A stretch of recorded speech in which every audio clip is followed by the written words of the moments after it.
Assalamualaikum warahmatullahi wabarakatuh. Kembali lagi di video pembelajaran matematika. Di video ini kita akan belajar konsep barisan dan deret dalam kehidupan sehari-hari. Konsep barisan dan deret ini seringkali kita temui dalam kehidupan sehari-hari loh. Misalnya nih, pada video sebelumnya ada pola penentuan nomor rumah di suatu perumahan dan juga pola penentuan tanggal pada kalender. Nah, untuk lebih paham tentang konsep barisan dan deret, yuk kita lihat aja contoh-contoh lainnya berikut ini. Dalam 30 hari berturut-turut, Gania menabung di celengan sebesar Rp2.000, Rp2.500, Rp3.000, dan seterusnya. Pertanyaannya, berapa jumlah tabungan Gania selama 30 hari?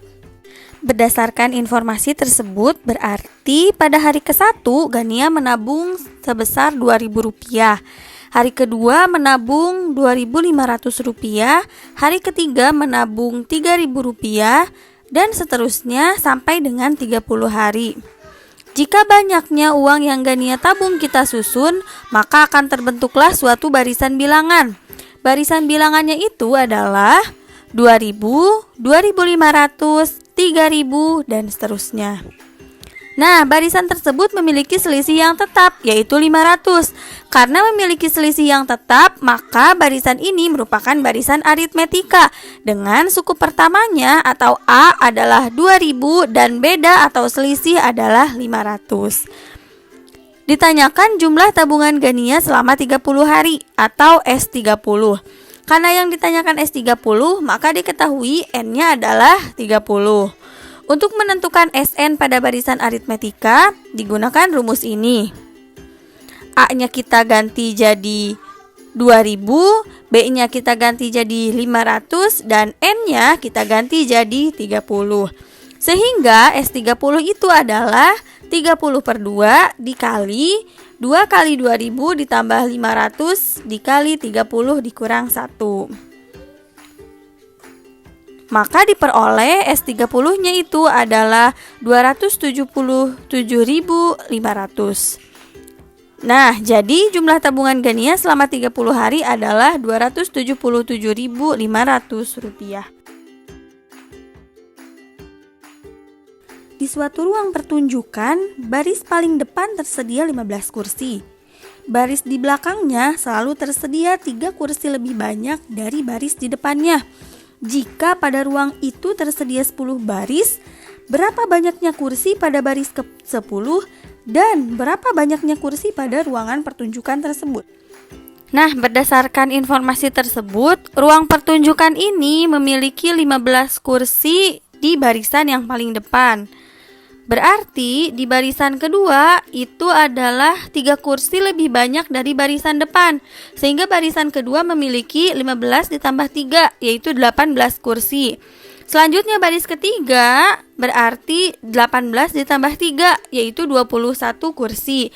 Dan seterusnya pola tersebut berlanjut sampai baris ke-10. Nah, jika banyaknya kursi pada barisan itu kita susun menjadi suatu barisan bilangan, maka akan terbentuk barisan bilangan 15, 18, 21, dan seterusnya.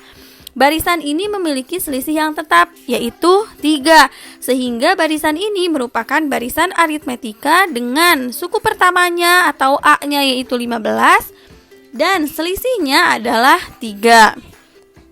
Ditanyakan banyaknya kursi pada baris ke-10, berarti U10, dan banyaknya kursi di ruangan tersebut. Banyaknya kursi di ruangan tersebut berarti banyaknya kursi di baris pertama, ditambah banyaknya kursi di baris kedua, tambah banyaknya kursi di baris ketiga, tambah sampai dengan banyaknya kursi di baris ke-10. Berarti banyaknya kursi di ruangan tersebut itu adalah S10. Nah, dari sini dapat diketahui lagi bahwa N-nya adalah 10. Untuk menentukan banyaknya kursi pada baris ke-10, kita gunakan rumus yang ini. Kita ganti A-nya dengan 15, B-nya kita ganti dengan 3, dan N-nya kita ganti dengan 10. Sehingga U10 itu sama dengan 15 ditambah 3 dikali 10 kurang 1. Nah, maka diperoleh U10-nya itu adalah 42. Karena U10-nya sudah diperoleh, yaitu 42, maka untuk menentukan banyaknya kursi pada ruangan pertunjukan ini, kita gunakan rumus yang ini. N-nya kita ganti dengan 10, A-nya kita ganti dengan 15, dan U10-nya kita ganti dengan 42. Sehingga diperoleh S10 adalah 285. Jadi banyaknya kursi pada baris ke-10 adalah 42 kursi dan banyaknya kursi di ruangan pertunjukan tersebut adalah 285 kursi. Suatu bakteri berkembang biak dengan cara membelah diri menjadi 2 setiap menit. Berapa banyaknya perkembangan bakteri dalam waktu 8 menit? Oke, berdasarkan soal ini, awalnya atau mula-mula kita hanya mempunyai 1 bakteri. Nah, bakteri tersebut membelah diri menjadi 2 setelah 1 menit. Sehingga pada 1 menit pertama kita mempunyai 2 bakteri. Masing-masing bakteri ini membelah diri lagi menjadi 2. Sehingga setelah 2 menit kita mempunyai 4 bakteri. Nah, masing-masing bakteri ini lagi membelah diri menjadi 2 lagi. Sehingga pada menit ketiga kita memiliki 8 bakteri. Pola ini terus berlanjut untuk menit-menit seterusnya. Oke, mula-mula berarti kan dia belum membelah diri, maka kita tuliskan 0 menit. Pada 0 menit kita cuma punya 1 bakteri. Pada 1 menit kita mempunyai 2 bakteri.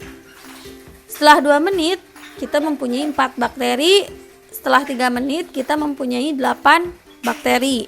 Nah, jika perkembangan bakteri tiap menit ini kita susun menjadi suatu barisan, maka diperoleh barisan geometri. Barisan geometrinya 1, 2, 4, 8, dan seterusnya. Dengan suku pertamanya atau A-nya itu adalah 1 dan rasionya adalah 2. Ditanyakan di sini banyaknya perkembangan bakteri dalam waktu 8 menit. Kita perhatikan lagi skema perkembangan bakterinya. Nah, di posisi pertama atau mula-mula bakteri tersebut belum membelah, sehingga kita tuliskan 0 menit di sini. Nah, bakteri tersebut mulai membelah setelah 1 menit atau dia mulai membelah pada menit pertama. Kalau kita lihat gambar, bakteri ini mulai membelah pada susunan kedua. Berarti kalau kita mencari perkembangan bakteri dalam waktu 8 menit, kita harus mencari berapa banyaknya bakteri pada susunan ke-9, yaitu U9. Maka di sini ditanyakan adalah U9. Sehingga diperoleh informasi baru yaitu N-nya adalah 9. Untuk mencari U9, kita gunakan rumus ini. Kita ganti A-nya dengan 1, R-nya dengan 2, dan N-nya dengan 9.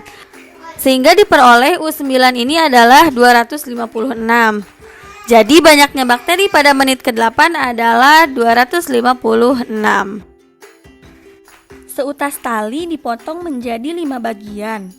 Dan panjang kelima potongan tali tersebut membentuk deret geometri. Jika tali yang terpendek 4 cm dan tali yang terpanjang 324 cm, berapa panjang tali mula-mula? Nah, mula-mula kita punya seutas tali. Tali ini kita potong menjadi 5 bagian. Tali yang terpendek, yaitu tali nomor 1, itu memiliki panjang 4 cm. Kemudian tali yang terpanjang, yaitu tali nomor 5, memiliki panjang 324 cm.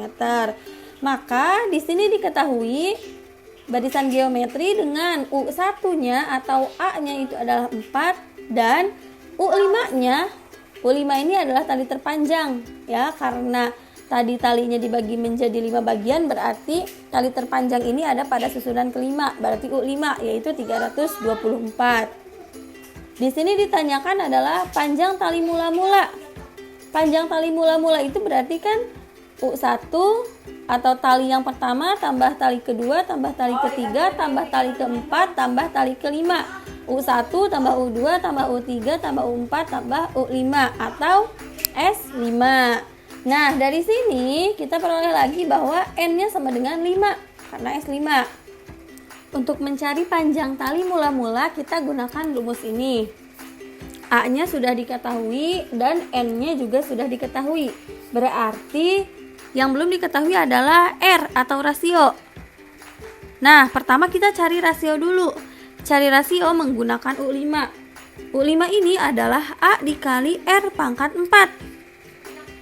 Kemudian kita lihat lagi bahwa U5 itu adalah 324. Sehingga diperoleh rasionya itu adalah 3. Karena rasionya adalah 3, maka S5-nya ini adalah 484. Nah, jadi panjang awal tali atau panjang tali mula-mula adalah 484 cm.